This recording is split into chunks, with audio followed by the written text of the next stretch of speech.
कल की lecture series में हम लोग प्रावस्था संतुलन के बारे में बात कर रहे थे। हाँ, प्रावस्था संतुलन। और प्रावस्था संतुलन में हमने कई सारे इंपॉर्टेंट पार्ट्स के बारे में डिस्कस किया था। सबसे पहले हमने ये कहा था कि n इक्वल टू होना चाहिए n1 प्लस n2 पे, ठीक है। सेकंड हमने कहा था एंट्रोपी S1 प्लस S2 होना चाहिए, internal energy U1 plus U2 होना चाहिए, वॉल्यूम जो है वो क्या होना चाहिए V equal to V1 plus V2 होना चाहिए, ठीक है। और Gibbs free energy G equal to क्या होना चाहिए G1 प्लस, और ये सारी की सारी वैल्यूज क्या होनी चाहिए कांस्टेंट होनी चाहिए।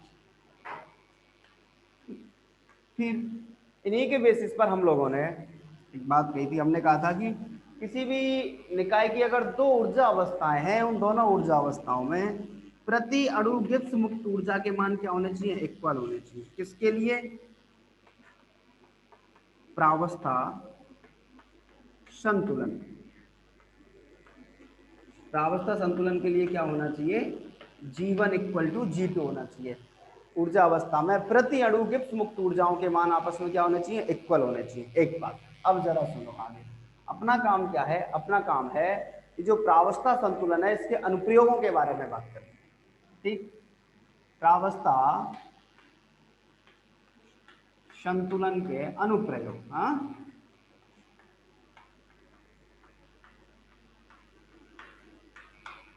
देखो सर, अपने को प्रावस्था संतुलन के 5 अनुप्रयोगों के बारे में बात करनी है। सबसे पहला अनुप्रयोग क्लासियस क्लेपेरॉन समीकरण। ये हमने पहले भी पढ़ा है क्लासियस क्लेपेरॉन समीकरण, फिर दोबारा से क्लासियस क्लेपेरॉन समीकरण, ठीक। चलो एक तो दूसरा काम क्या है? दाब पर गलनांक का प्रभाव। दाब पर किसका प्रभाव? गलनांक। ये दूसरी चीज इसके बारे में अपन डिस्कस करेंगे। थर्ड अपने पास दाब पर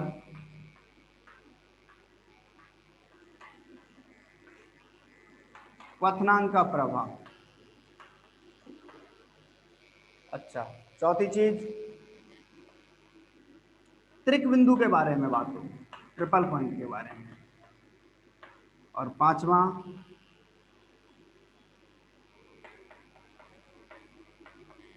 वेपर प्रेशर इक्वेशन, वाष्प दाब समीकरण के बारे में, ठीक है। अब जरा सबसे पहला काम करते हैं अपन क्लासियस क्लेपेरॉन समीकरण के बारे में। क्या होता है क्लासियस क्लेपेरॉन समीकरण? क्लासियस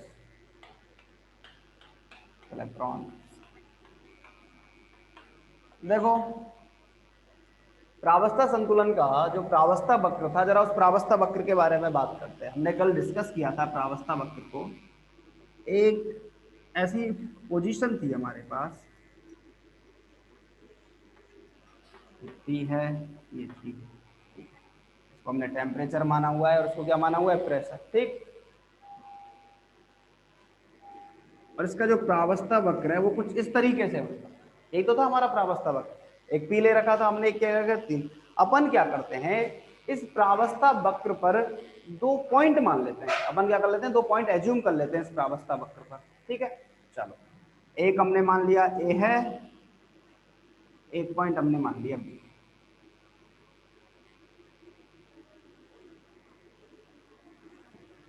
ये टी है, ये टी प्लस डी, ये पी है और ये पी प्लस डी, ठीक है। ये 2 कंडीशन हमने मान लिया कि जो हमारे पास पॉइंट ए है, पॉइंट ए की कंडीशन तो क्या है पी एंड टी है। पॉइंट बी का कंडीशन क्या है पी प्लस डी पी है और टी प्लस डी पी है। अब इसको जरा इस तरीके से ऐसे लिखें, ऐसा अपन ऐसे कह देते हैं, माना प्रावस्था संतुलन वक्र पर या प्रावस्था वक्र पर दो बिंदु ए टी पी तथा B T plus D P comma T plus D. हमने क्या किया, दो पॉइंट्स को एज्यूम कर लिया है, ठीक है। हमारे पास एक टी पी है और एक टी प्लस डी टी और टी प्लस क्या है, डी पी है। अब जरा आगे की बात सुनो। अपन क्या करते हैं, इन दोनों बिंदुओं पर, ये ए पॉइंट है, आओ जरा, अतः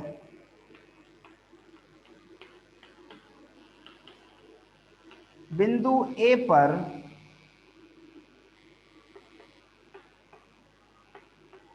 देखो, इस पूरे वक्र पर क्या होता है, ये ए स्थिति है भाई। ये हमने जब डिस्कस किया था तो इसको ऐसे लिखा था G1 इक्वल टू जी। तो इसका मतलब इस कर्व के हर पॉइंट पर G1 इक्वल टू G2 है।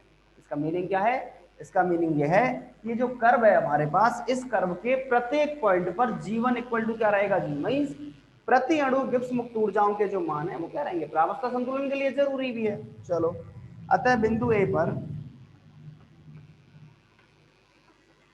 प्रावस्था संतुलन के लिए क्या लिख सकते हैं, G1 TP is equal to G2 TP। इसको तो दे देते हैं इक्वेशन नंबर 1, ठीक है। अब जरा दूसरी बात देखो, अपन दूसरा काम क्या करते हैं,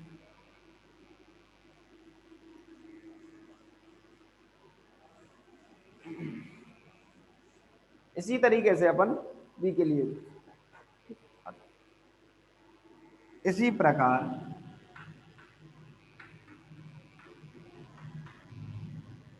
बिंदु बी के लिए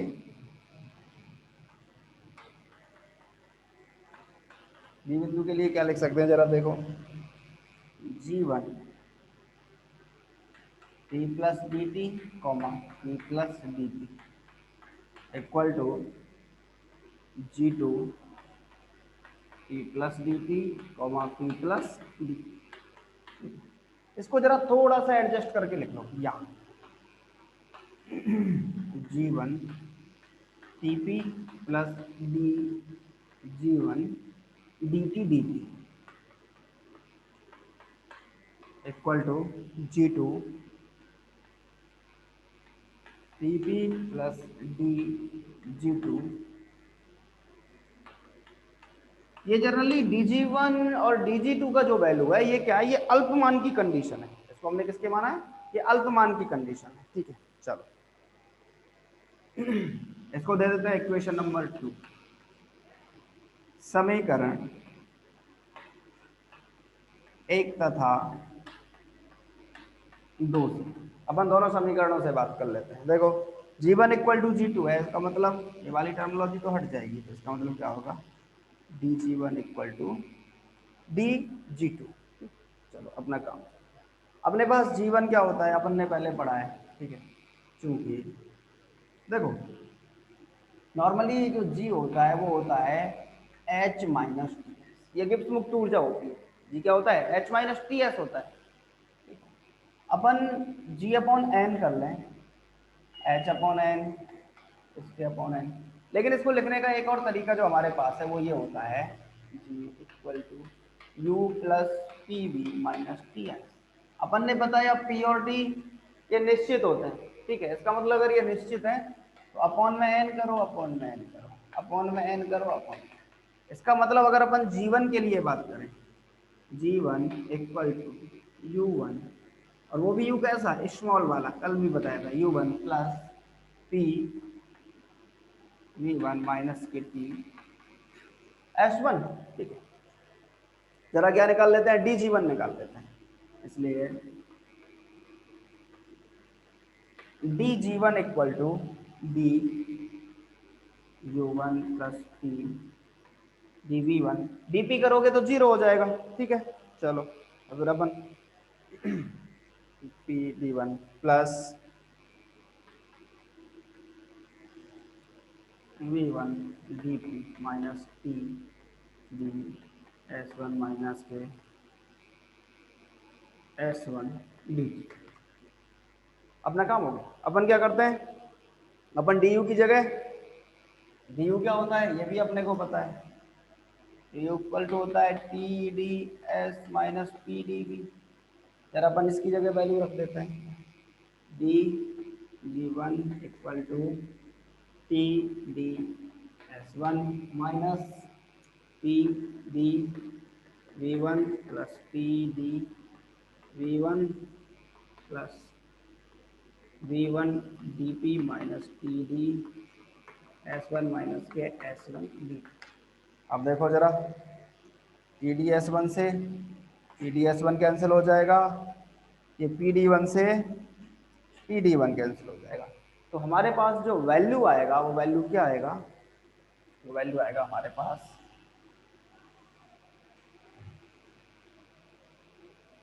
D G one is equal to V one D P minus S one D. ठीक है, ठीक। अरे भाई अब चलो मैं जरा ये लास्ट स्टेप यहाँ से दोबारा एक मिनट ऐसे समझो। अपन जरा यहाँ लिखते हैं, देखो जी वन इक्वल टू है you one plus P we one minus T S one. जरा अपन क्या करते हैं, डी जी वन निकाल लेते हैं। आओ जरा, D G one equal to D U one plus P D V one plus K V one D P minus K T D S one minus K S one D T. ठीक है, अब अपन क्या करते हैं, अपन जरा इसको थोड़ा सा मूव कराते हैं। डी यू वन क्या होता है अपन जानते हैं, क्योंकि डी यू वन का मतलब अपन T D S one minus P D V one लिख सकते हैं इसकी जगह। जरा इसकी जगह ये वैल्यू लिखोगे तो D G one equal to T D S one minus P D V one plus T D V one plus V one D P minus K T D S one minus K S one D. ठीक है, जरा solve करोगे तो T D S one से T D S one cancel हो जाएगा, T D one से T D V one cancel हो जाएगा। तो आपके पास जो वैल्यू बचेगा वो क्या आएगा, वो आएगा V one D P minus S one D. ठीक है, ये किसका वैल्यू आ गया, डी जी वन का। ठीक, चलो ऐसे ही अपन किसका वैल्यू लिख सकते हैं, डी जी टू का। जरा देखो, जरा बात समझ आई सबको, जरा बताओ एक बार की फटाफट से, आगे बात करें फिर।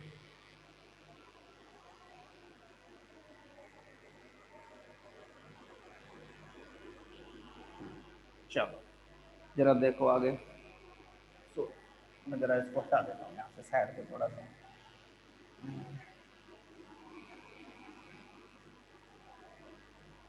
अच्छा सर, जरा सुनो, इसी प्रकार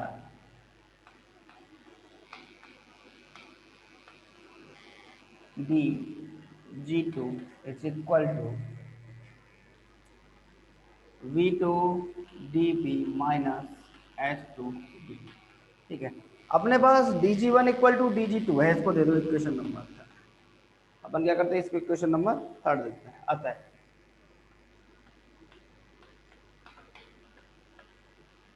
समीकरण 3, तेरा वैल्यू रख दो V one D P minus S one D P is equal to V two D P minus K S two D T.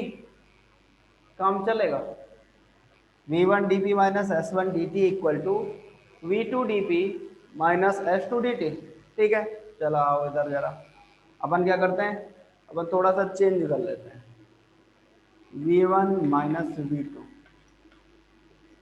D P is equal to S one minus S to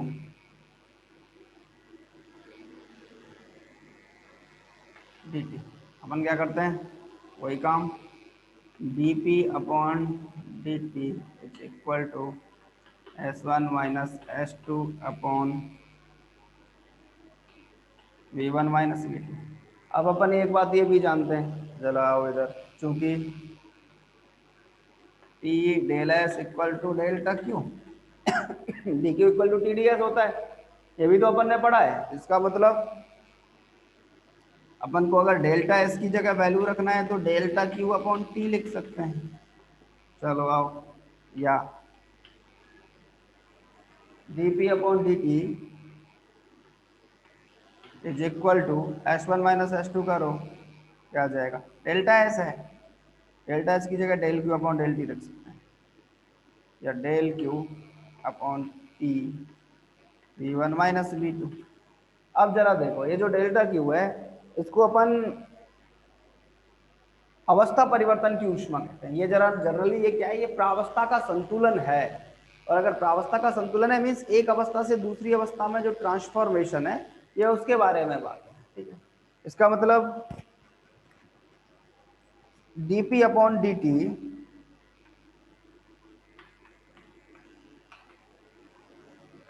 is equal to L upon T V1 minus V2।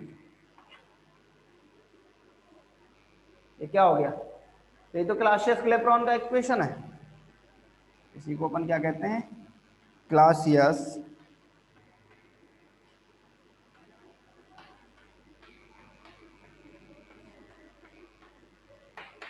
क्लेपेरॉन समीकरण, ठीक है। फिर देखो फटाफट से, फिर आगे बात करते हैं। हाँ, ये जो क्लासियस क्लेपेरॉन का समीकरण है ये जनरली प्रति अणु के बारे में होता है। इसके बारे में होता है, प्रति अणु क्लासियस क्लेपेरॉन समीकरण के बारे में बात करते हैं, ठीक है। देखो जरा फटाफट से, फिर अपन आगे बात करेंगे इसके बारे में।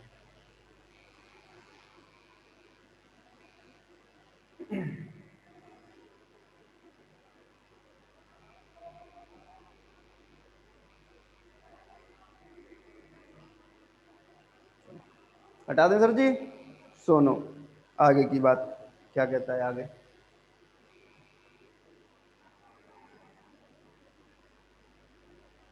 सर जी देखो, हमने कहा था वो निश्चित होने चाहिए, ये प्रावस्था संतुलन में होता है, लेकिन एक अवस्था से दूसरी अवस्था में जाने पर जो माइनर जो चेंज है, ये जरा उसके बारे में बात है, ठीक है।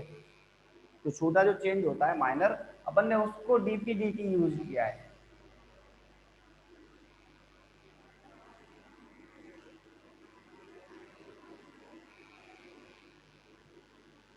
अच्छा, अगला चलो,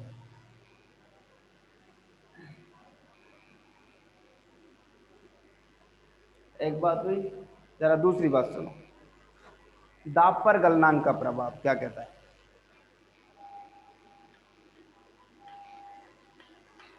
दाब पर गलनांक का प्रभाव। अच्छा सुनो सर जी, दाब पर गलनांक के प्रभाव का मीनिंग क्या है। गलनांक का मतलब है जब भी कोई पदार्थ जब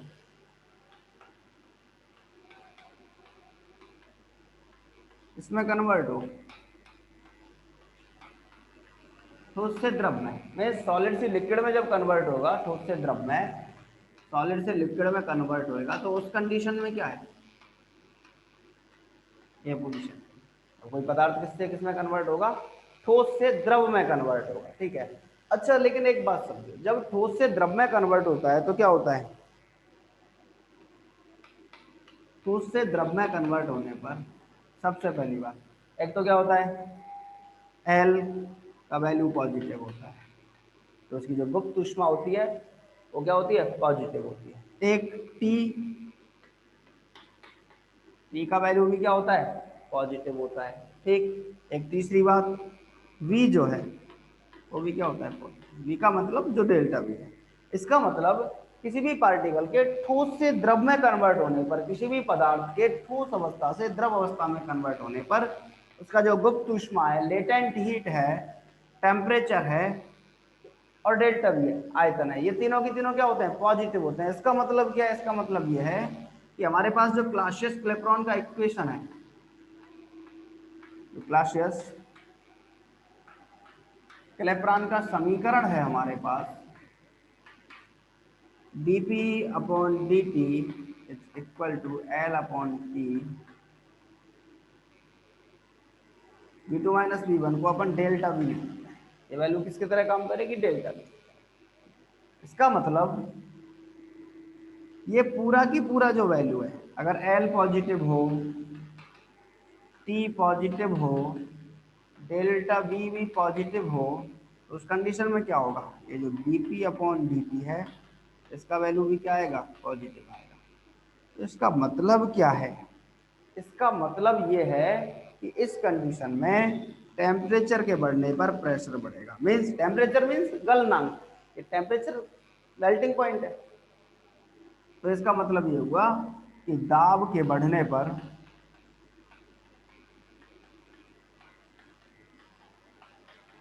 गलनांक बढ़ेगा। इसका मतलब किसी भी पार्टिकल का अगर प्रेशर बढ़ेगा तो उसका जो मेल्टिंग पॉइंट है उसके मान में भी क्या होगी, वृद्धि होगी। ठीक है, इसका मतलब, और दाब कम होगा तो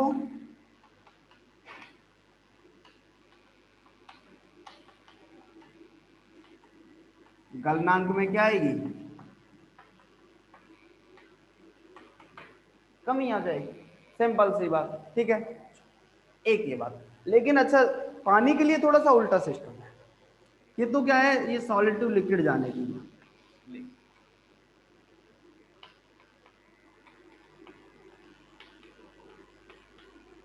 पानी के लिए देखो, पानी जब ठोस से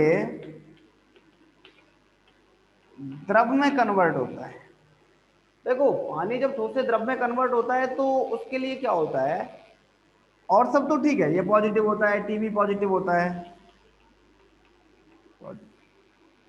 पी का वैल्यू भी पॉजिटिव, लेकिन जो डेल्टा वी है वो क्या होता है, वो नेगेटिव होता है। क्यों, क्योंकि अपन जानते हैं ये जो बर्फ का आयतन है,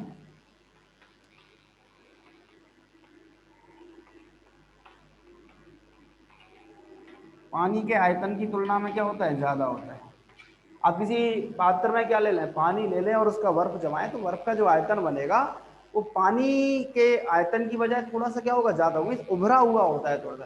कई बार ऐसा होता है ना कि जैसे अपन फ्रीजर में बर्फ जमा रहे होते हैं, तो अपन अगर पूरा जो पॉट है हमारे पास, जो बर्तन है, उसको अगर पूरा लबालब भर दिया तो बर्फ उससे ओवर निकल जाती है। उसका मीनिंग क्या है, उसका मीनिंग यही है, वो ओवर निकलने का जो मतलब है वो सिर्फ यही है कि उसका आयतन क्या होता है, आयतन उसका थोड़ा सा इंक्रीज हो जाता है। बर्फ बनने पर आयतन क्या होता है, इंक्रीज होता है। ठीक है, चलो, तो इसका मतलब डेल वी का वैल्यू क्या आ गया, नेगेटिव आ गया। अगर ये वैल्यू नेगेटिव आ गया तो डीपी अपॉन डीपी, इसका जो वैल्यू है वो क्या आ जाएगा, नेगेटिव आ जाएगा। और इसके नेगेटिव आने का मतलब दाब बढ़ने पर गलनांक में कमी। और आपने एक बात पढ़ी होगी, आपको ध्यान होना चाहिए, कई बार ऐसा होता है ना कि जैसे जो बर्फ होती है, ठीक है, बर्फ को जैसे अगर आप किसी वायर से, किसी तार से उस पर दाब लगाओ तो बर्फ कटती हुई चली जाती है उस जगह से, ठीक है, और वापस से फिर वही बन जाती है। उसको हिमशीतन कहते हैं उस प्रोसेस को। जैसे बर्फ की सिल्ली है और आपने कोई वायर लेके उसको काटना स्टार्ट किया, फिर आप उस पर दाब बढ़ाओगे तो गलनांक में कमी आ जाएगी। वो मेल्ट जिस प्रोसेस से हो रही थी उससे जल्दी मेल्ट होने लगेगी। तो यहाँ से आता है दाब के बढ़ने पर गलनांक में कमी, और दाब के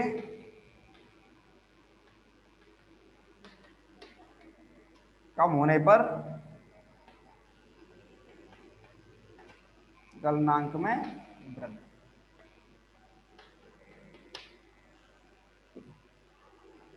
और फिर अगर आपने हटा दिया उस वायर को तो दोबारा से वो क्या हो जाती है, जुड़ जाती है, बर्फ बन जाती है। तो पढ़ते आपने 11वीं 12वीं की क्लास में, जैसे बर्फ का कोई टुकड़ा हो आपके पास और आपने वायर से उस पर प्रेशर लगाओ तो वो जैसे ऐसा, ऐसी पोजीशन,